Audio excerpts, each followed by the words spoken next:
Hola, bienvenidos a mi canal. Yo soy Alberto Vargas. Ya es viernes, termina esta semana. Bueno, tenemos fin de semana largo en este fin de semana. El lunes es el feriado del Día de Reyes, el día 10, pero por ahí viene otra semana que es otro fin de semana que es más largo inclusive que la Semana Santa, que es del 21 al 24, que el 21 es el Día de la Altagracia, sábado, domingo, lunes 24, feriado del Día de Duarte. Y bueno, pues vamos a tener que ir haciendo planes, buscando los Airbnb para ver para dónde nos vamos y ver cómo la pasamos. Ayer era el Día de Reyes y hoy, viernes 7, pues ayer hubo muchas noticias. El caso de Novak Djokovic en Australia, que ha atraído la atención de muchos medios, pero también en Estados Unidos se cumplió un año de la turba esta que tomó el Capitolio, y el matiz político, en mi opinión, no sé, Estados Unidos me preocupa. Lo que está pasando en Estados Unidos me parece a mí muy preocupante. El discurso de Biden ayer me pareció una pieza discursiva bastante interesante, creo que muy crítica con Donald Trump, donde señalaba que tú no puedes querer a tu país solamente cuando ganas. Si bien es cierto que la misma clase política americana fue la que engendró a Donald Trump, ese sentimiento de frustración y esa división, esa grieta que se ha abierto y que, bueno, que está abierta desde hace más de un siglo en Estados Unidos, y que a veces se cierra y vuelve, se abre. Esa historia de los del norte contra los del sur, el tema de la esclavitud y todas esas ideas que se han confrontado. Estados Unidos es un país complejo porque es el crisol de muchas culturas que se unieron ahí.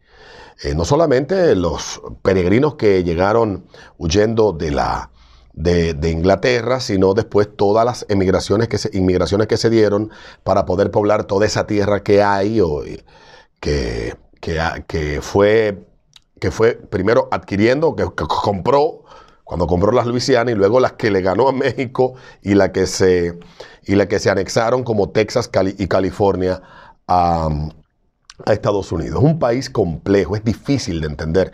Es una historia, yo he visto la historia de Estados Unidos, me encanta. Mientras más veo temas históricos de Estados Unidos, más fascinado me siento. Creo que un capítulo que muy poco comprendido por nosotros es ese capítulo que desencadena la guerra civil, que comienza, si no me equivoco, en 1862.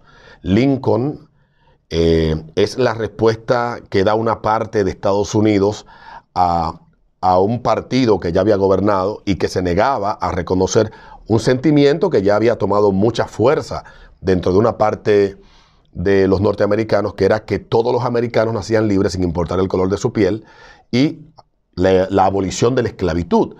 Y como respuesta a eso, pues nace el Partido Republicano, y el primer presidente que tuvo ese partido fue Abraham Lincoln. Y bueno, cuando Lincoln llega al poder, una de las promesas que había hecho era ayudar a la abolición de la esclavitud en Estados Unidos. Y se degenera la guerra civil, se da una lucha fratricida entre hermanos, o sea, empiezan a morir, a matarse. Hubo 514,000 muertos en la guerra civil. Estamos hablando que Estados Unidos en esa época tenía menos de un tercio de la población que tiene ahora. Y no solamente eso, sino que generó dos Estados Unidos. Un Estados Unidos donde los negros eran ciudadanos casi plenos y no gozaban de ningún tipo prácticamente de ningún tipo de discriminación, y otro Estados Unidos que empezó a crear una serie de leyes que limitaba y condicionaba la condición de ciudadano a las personas por el color de su piel. Esa grieta no se ha cerrado en Estados Unidos, y esa lucha se ha mantenido con el tiempo.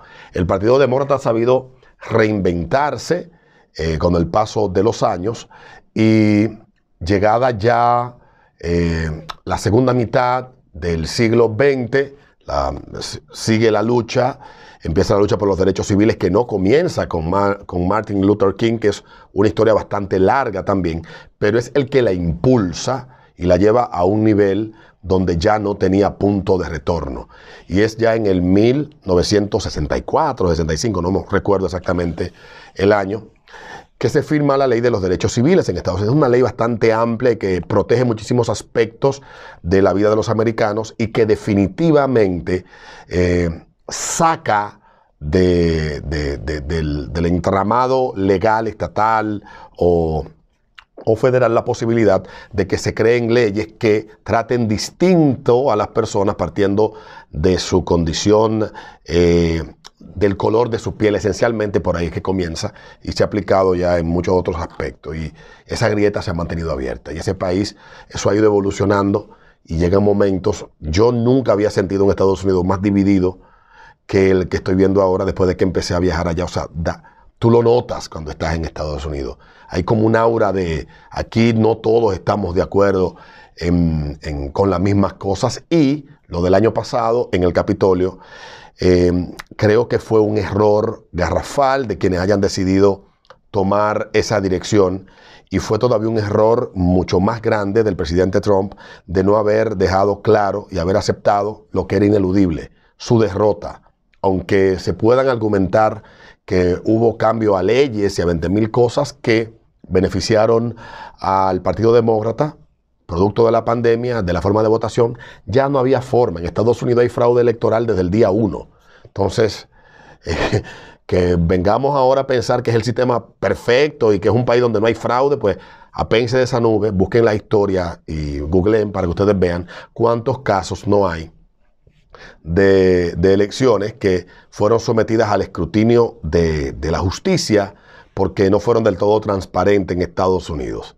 Es un país complejo, repito, es muy difícil, y creo que el discurso de ayer de Biden, aunque fue muy contundente, tampoco es un discurso que una a la sociedad americana. Lo vi un discurso que lo que hace es seguir abriendo la grieta, y más en un año electoral como este, que posiblemente en este año pues los demócratas pierdan el control de la Cámara de Representantes y los republicanos puedan ganar el control nuevamente del Senado, con que está en empate el voto de Kamala como vicepresidenta, que es la que encabeza el Senado, le da la mayoría a los demócratas. Yo desearía que todas estas mierdas que están pasando en Estados Unidos desaparezcan, pero el mundo como está configurado hoy definitivamente es para que esa grieta se siga profundizando.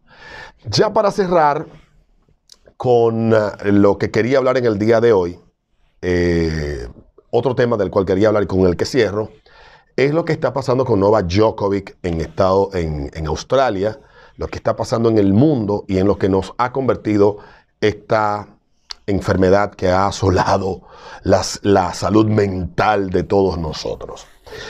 Esto a propósito de un artículo de la inteligentísima y hermosa periodista colombiana residente en Estados Unidos, Vanessa Vallejo. Ojalá y que alguien un día traiga a esa mujer aquí a República Dominicana.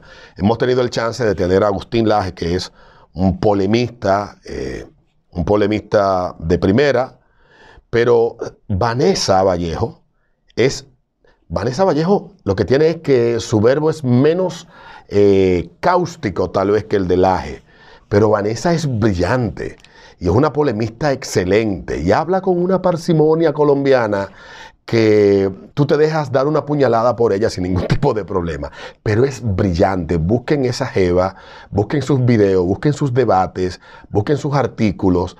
No porque yo coincida en muchos aspectos ideológicos con ella, es que lo reconozco. Es reconocible, aún tú no estando de acuerdo con sus planteamientos, que es una mujer inteligente, y ella es parte de un portal que se llama El American.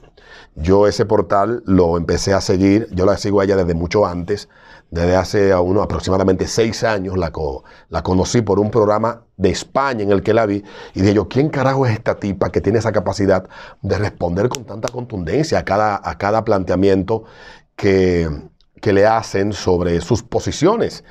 Y bueno, la empecé a seguir en Twitter, la empecé a seguir en Instagram, la empecé a seguir en todas partes, y se ha hecho una de mis referencias argumentativas favoritas, porque ella estructura sus ideas de una forma brillante que me encanta. Entonces ella escribe ayer escribió en el American, y quiero compartirlo con ustedes porque creo que sería bueno para cerrar el fin de semana, para cerrar esta semana con esta reflexión, y es: ¿en qué clase de monstruo nos ha convertido el COVID? El presidente de Francia, Emmanuel Macron, ha dicho que quiere joder y expulsar de cafés, teatros y cines a los millones de franceses que no se han inoculado contra el C-19. El tenista Novak Djokovic fue detenido en Australia y será deportado por no estar inoculado. El 9 veces ganador del torneo se perderá el Abierto de Australia. En Italia, el gobierno aprobó la inoculación obligatoria para mayores de 50 años. ¿En qué clase de monstruo nos hemos convertido? Es hora de que nos preguntemos en qué momento este virus chino ha convertido a millones de personas alrededor del mundo en totalitarios que quieren condenar al encierro a quienes no se aplican el remedio. Esto no se trata de unos cuantos políticos a los que se les va la mano. Es peor. Se trata de millones de personas que apoyan y piden convertir en ciudadanos de tercera categoría sin libertad a los que aún no se inyectan. Macron, de hecho, está en campaña electoral y su delirante discurso sobre joder a quien no tenga un carnet de vacunación es una aterradora prueba de lo popular que se ha vuelto la dictadura sanitaria. Lo que ocurre por estos días muestra cómo el temor infundido en gran medida por políticos hace que la gente acepte cualquier locura totalitaria. Es aterrador que haya gente que quiere negarle los servicios médicos a los que aún no se inyectan.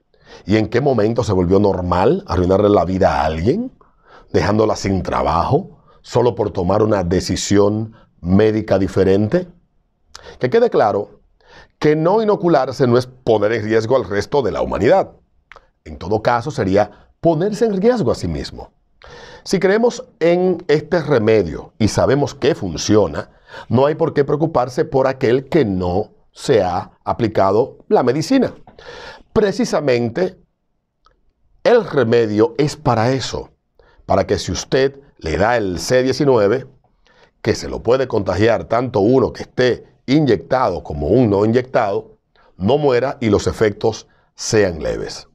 El C-19 y el miedo que han propagado políticos y algunos científicos en realidad son más políticos que otra cosa. Nos recuerda algunos de los peores momentos de la humanidad donde una multitud desquiciada decidió culpar a un grupo de personas por todos los males del mundo y por lo tanto condenarlos al destierro, torturas e incluso la muerte. Y no importa si es legal. Las leyes de Nuremberg y el apartheid también lo eran legales. Legal no es sinónimo de ético o correcto. Que un político decida obligar por ley a discriminar y segregar a los que aún no se inoculan no lo hace correcto. Y como comencé hablando de la grieta que hay en Estados Unidos y cómo esa grieta histórica de más de 150 años se ha mantenido, a veces se cierra, a veces se abre, pero tiene esa sociedad enfrentada históricamente, nosotros nos estamos dando el lujo en Occidente de permitirnos aplicar fórmulas que el tipo de sociedad occidental que hemos desarrollado no caben. Y nos hemos permitido ser segregados, divididos como ovejas buenas y ovejas malas dentro de un rebaño. Y eso está mal. Y en este punto donde nos encontramos hoy en día, de que hemos hecho todo lo que se nos ha pedido, 2 años. Y mientras más cosas pasan, más en muchos de nuestros países, más los políticos aprietan la tuerca. A mí me agradó mucho ayer ver al presidente de la República Dominicana hablar a los periodistas y decirles que las posibilidades de otro encierro en República Dominicana eso es imposible que vuelva y pase, por múltiples factores. Y yo estoy de acuerdo con el presidente. Yo sé que hay mucha gente que tiene miedo. Yo sé que hay mucha gente que ha comprado la idea de que los encierros funcionan, pero como dice Mrs. Wire, dice que los confinamientos fueron uno de los mayores desastres políticos en tiempos de paz de todos los tiempos. Eso ha dicho el profesor Douglas Allen en un artículo que publicó en el International Journal of Economics of Business. Otro equipo de investigadores de la Oficina Nacional de Investigación Económica no encontró prueba alguna de que los cierres condujeran a una reducción de la tasa de mortalidad de la enfermedad. Y de hecho, los investigadores que examinaron datos de 43 países y de todos los estados de Estados Unidos descubrieron que los confinamientos estaban positivamente correlacionados con una mayor tasa de mortalidad total. Y no es de extrañar que el hecho de impedir que la gente trabaje, estudie y se relacione con los demás provoque un sufrimiento generalizado. Lamentablemente, los nevadenses están demasiado familiarizados con este hecho. Ya yo había hablado de este artículo en otro video. Esto a propósito de un estudio, él escribe a propósito del estado de Nevada, y lo cito porque el presidente, yo entiendo que ya ha comprendido que esto es una vaina con la que hay que vivir. Yo he hablado en varias ocasiones de dónde vino esta fórmula y de dónde este error fue adoptado por Occidente sin medir consecuencias, costo-beneficio. Y nos hemos metido, y se ha metido a través de los medios de comunicación, se ha inoculado en la mente de la gente el veneno pernicioso de que el encierro, la idea de que el encierro es una forma efectiva de enfrentar esto. Ya hay remedios suficientes, ya los médicos han encontrado tratamientos que funcionan. Y yo creo que aquí en República Dominicana, visto lo que nos ha costado económicamente, el remedio que estamos repartiendo por todo el país, y que cada quien tiene la libertad de si accede a él o no, para que nuestra vida no se vea en riesgo en caso de ser afectado por esta enfermedad, que parece que fue el diablo que la engendró, el uno poder seguir viviendo su vida normal. El presidente lo dijo, hay que seguir viviendo la vida normal. O sea, no podemos estar en esta encerradera cada vez que se arma un juidero. Lo dijo él ayer, dijo el presidente. A los que hablan de confinamiento y volver atrás, eso es imposible, dijo el presidente. El país ha sufrido mucho por las restricciones y que no hay razón para volver atrás por esta situación de ahora. También dijo que están tomando todas las medidas para asegurar que podamos tener un país con salud segura, pero al mismo tiempo que podamos continuar con nuestra economía. A los que hablan de confinamiento y de volver atrás, eso es imposible. No hay condiciones ni hay la necesidad en ese sentido. Este país ha sufrido mucho y podemos ir avanzando cuidándonos salud y manteniendo las normas, la normalidad de todas nuestras actividades. Y el presidente, que posiblemente en el pasado cedió a la presión de medios de comunicación y de comunicadores que adoptaron también la idea de que toque de queda es igual a salvar vida de gente, cuando eso no es así. Es simplemente, fue todo el tiempo un espejismo que se creó en torno a toda esta vaina, y lo único que hizo fue el toque de queda, destruir la vida de muchas personas, la salud mental de mucha gente y la pérdida de vida de muchos otros tantos que, buscando llegar a tiempo a su casa, muchas veces abusaron de la velocidad y tuvieron accidentes y perdieron la vida. El toque de queda es uno de los capítulos más oscuros cuando se cuenta la historia de esta época en República Dominicana que nosotros vamos a poder narrar. Porque cuando veamos con la cabeza fría todo lo que esto ha dejado como consecuencia, de verdad que nosotros nos vamos a arrepentir. Y lo dicho por Vanessa, estoy totalmente de acuerdo con ella. Este miedo infundido, este pánico, este deseo de supervivencia, profundizado esto con el hecho de que las mismas redes sociales han multiplicado, han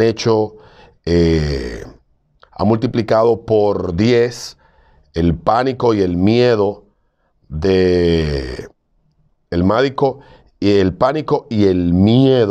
en la gente de lo mismo tremendismo con que algunas personas hablan, ha hecho que muchas personas creen mundos alternos en su mente y estén en estados psicóticos. Y de verdad es que el presidente, con los pies en la tierra, que sabe que si él quiere reelección, él debe de garantizar que la economía dominicana se mantenga a flote, porque ningún presidente gana en medio de una crisis. Y él tiene que propiciar que la crisis que estamos enfrentando y de la que estamos saliendo se pueda superar para en el 2024 poder tener una obra que presentar al electorado y permanecer y que permanezca la confianza de quienes en el año 2020 votaron por él. Yo honestamente, visto esto, creo que el presidente ha empezado a alejar sus oídos de quienes le abejonean, cierra, cierra, cierra, cierra. Y él ha empezado a ser dueño de sus propias decisiones. Yo he dicho muchas veces que la gente piensa que quienes nos gobiernan son gente bruta.